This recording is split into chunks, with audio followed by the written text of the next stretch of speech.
Volunteers are out in full force this summer helping to protect the bat population. Pauleen is at Heckrot Wetland Reserve in Menasha to tell us a little bit about it. Hi, Pauleen. Well, good morning. Yeah, Heckrot is actually one of the 5 sites that volunteers go out and monitor. They go after nightfall and they go walk around trying to monitor bats in these woods. And they actually use technology, which is really cool. So Tracy, one of the coordinators, is showing us how it works. So Tracy, what is this? This is the Anabat, and it actually picks up the echolocation signals from the bat.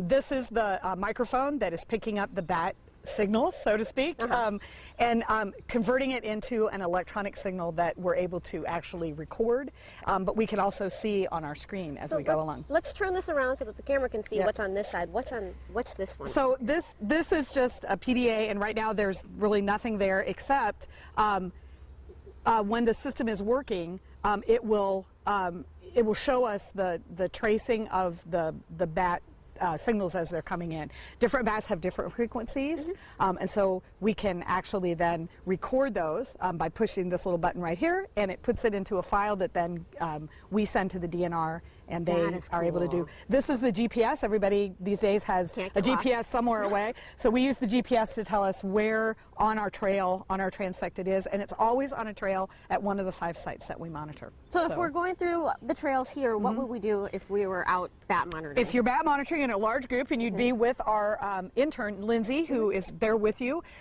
she would have the equipment all set, ready to go, and she would be taking the opportunity while you're walking to explain a little bit about bats, because bats don't care if we talk while we do, so it becomes actually a pretty large social opportunity for us to have a really good time. And we just walk along at a pretty steady pace.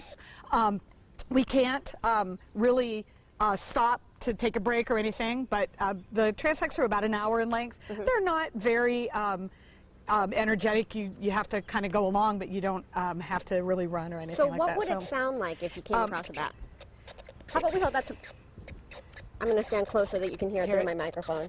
You guys hear that? Yeah. It's like a little scratch. Yep, it's a little scratchy sound, and then we would have a tracing that would show up on the monitor so that we could see it. At that point, then we would just push the record button and it would record the thing. And we go along. Some nights are battier than others. Okay. Some sites are battier than others. It just depends on the number of mosquitoes that are in.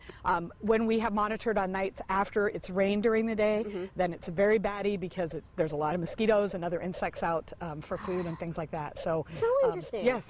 Well, thank you so much, Tracy. Absolutely. And they're always looking for volunteers, so just head to our website, Fox 11 Online, for all the information, and we'll talk more coming up. All right, thanks, Pauleen.